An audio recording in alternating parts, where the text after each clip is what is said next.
Pendant des années, Alain Laurence a fait de la publicité. Et un beau jour, il décide de tout lâcher pour devenir constructeur de cabanes. Et c'est dans le Var qu'il choisit de s'installer. Une cabane, c'est ni plus ni moins qu'un endroit dans lequel on a envie de se retirer. C'est un espèce de cocon où tout le monde vient vous foutre la paix. Il y a du vent aujourd'hui, hein, c'est merveilleux. On est comme sur un bateau. Et donc, j'ai construit après des cabanes avec mes parents, j'en ai construit pour mes enfants. Et je me suis dit que moi, si j'avais envie d'avoir une cabane, peut-être que d'autres auraient envie d'en avoir une. Et petit à petit, l'idée a fait son chemin dans ma petite tête. Alors la première, c'est celle-ci, c'est celle qu'on appelle la cabane brouillon. On a tout essayé ici, on a vu que le système fonctionnait. Et puis la seconde, c'est celle de Yann Arthus Bertrand qu'on a fait dans la foulée. Quand Alain m'a parlé de son projet de faire des cabanes, tout de suite ce qui m'a plu dans le projet, il n'y avait pas un clou dans l'arbre, il n'y avait pas de branche de couper. Et moi j'ai un grand respect pour les arbres. Alors cet arbre c'est mon ami puisqu'il porte ma cabane. Et c'est un chêne qui a 250 ans, 300 ans, donc je ne veux surtout pas l'abîmer, surtout pas le déranger. Déjà qu'on lui met un poids sur la tête, donc je veux le respecter. Et donc c'est vrai que tout de suite le projet a pris corps. Et puis alors il est venu, il m'a fait un très joli dessin, une très belle aquarelle. Et puis le dessin était tellement beau que j'ai dit oui tout de suite. Et il avait imaginé cet escalier autour de l'arbre. Et puis après, il me dit c'est compliqué, on va faire une cordée, non tu te démerdes, tu as fait l'escalier, tu le fais maintenant. C'était assez compliqué à faire. En fin de compte, le vrai problème de la cabane a été de fabriquer l'escalier qui s'enroule autour de l'arbre et que je trouve très élégant. J'avais envie d'être dans un nid. En fin de compte, il y a très peu de fenêtres, elle est assez fermée, c'est assez renfermé. C'est plus le fait d'être en haut. J'aimerais presque pouvoir enlever l'échelle pour pouvoir plus personne ne monte. C'est bien un truc de gosse, en fin de compte, ça continue. J'aime beaucoup toucher l'arbre quand on monte, hein, toucher l'écorce. Donc vous voyez, l'arbre est cerclé avec un caoutchouc qu'on dessert tous les ans.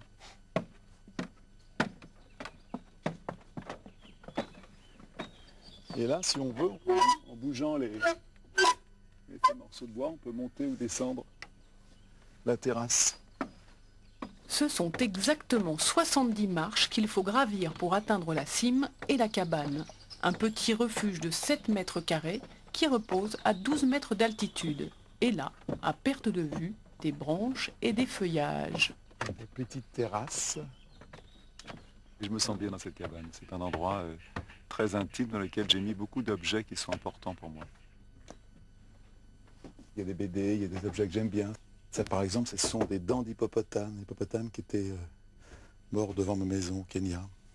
Ça vient de l'école de Tchernobyl. C'est une école complètement destroy qui avait été abandonnée. Il y avait des alphabets russes.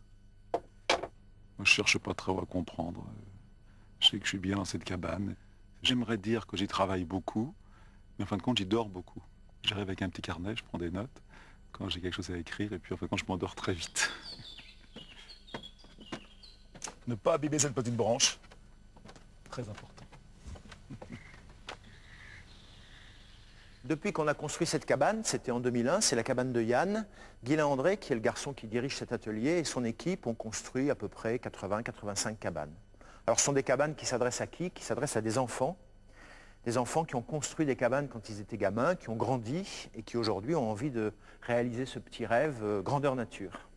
Alors ça s'adresse, c'est vrai, majoritairement aux hommes, encore que quand on fait des cabanes commandées par une femme, elles sont beaucoup plus exclusives. Donc elles disent, ça sera pour moi et pour moi toute seule, je veux voir personne à l'intérieur. En tout cas, c'est ce qu'elles déclarent au départ. Et alors ça coûte combien ce rêve? Ce rêve, ça coûte à peu près à partir de 20 000 €. Et ensuite, ça dépend aussi de la taille et de la hauteur d'une cabane. Plus on monte, plus c'est cher, puisqu'il y a des escaliers, etc. Et puis ça va jusqu'à des cabanes qui sont louées, qui sont des cabanes qui sont équipées de salles de bain, etc., dans les arbres, et qui coûtent jusqu'à 70-75 000 €. Et c'est fait pour durer combien de temps? Alors une cabane, quand vous construisez dans un grand chêne qui a encore 200 ans devant lui, eh bien vous avez 200 ans devant vous. Ça veut dire que vos arrière petits-enfants les verront, c'est un excellent investissement. À chaque constructeur sa technique. Ici, on fabrique tous les morceaux de la cabane en atelier et puis on les assemble pour éviter les mauvaises surprises quand on la perchera dans l'arbre.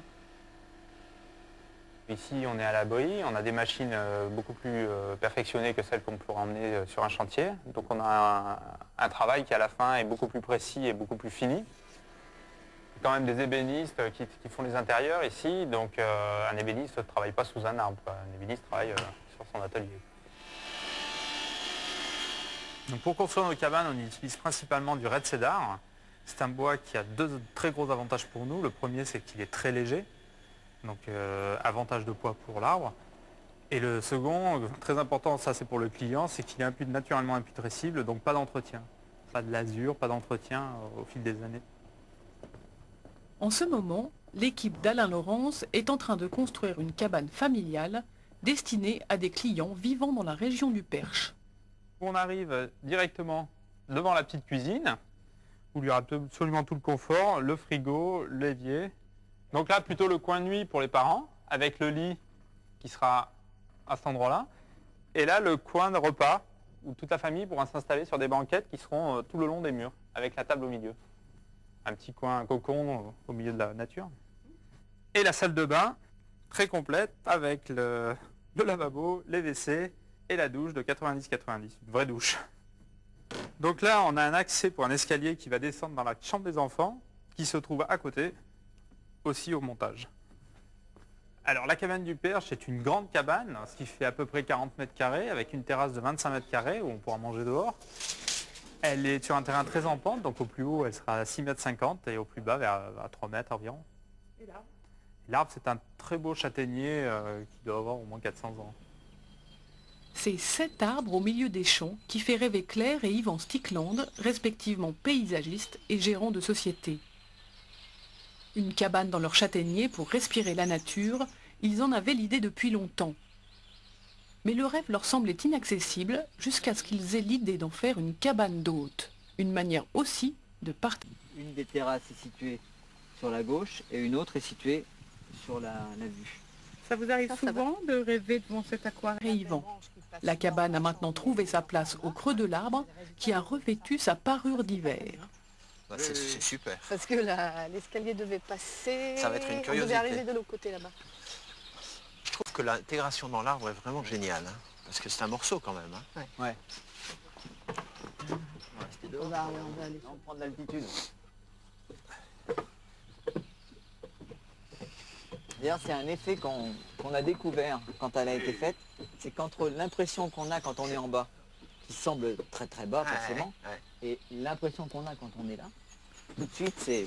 Et regarde cette vue. Ouais. Regarde, il n'y a pas un bâtiment là-bas.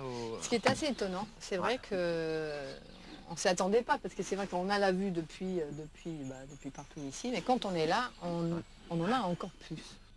Elle est claire. En avant. Après les premières impressions, tout est passé en revue. Comme toujours, c'est l'arbre qui a dicté sa loi et l'équipe a dû composer avec les branches. Voilà. Après on descend chez les enfants. Ouais. Chez les enfants, alors, je ne sais pas si il y aura que les enfants là. Mais ça c'est magnifique, c'est une vraie aubaine ça, cette branche. Ouais, ça c'était une surprise, mais ouais. c'est une bonne surprise. Ah oui, c'est une très bonne surprise. On avait prévu avant l'arrivée de la branche, une porte qui sépare dans le haut et le bas. On avait parlé justement. Oui, mais là. grand comme c'est, pas, ça paraît pas nécessaire presque. Bah, Ou alors tu mets un rideau. Oui, Ouais, c'est ce qu'on va faire. C'est joli un rideau. Bah, disons que c'est pratique. Alors vas-y. Voilà, dans 50 ans, Ouais. il va falloir changer Oui. la porte de place, on mettra la porte ici parce qu'on ne pourra plus passer. Mais dans 50 ans, on sera bien sûr de ce monde et on viendra et l'arbre il sera à peu près, il aura pris ça, c'est rien. Donc c'est 200 ans alors. Ouais, dans 200 ans. Dans 200 ans on reviendra. Ça, il y aura une petite, il y aura un petit truc à faire. Il faut noter le rendez-vous prévu. Bah, dans pour, 200 ans, ça fera en quoi? En 2200. 2206. 207 même. Il y a une garantie bicentenaire d'ailleurs. Oui, jusqu'en 2216. D'accord.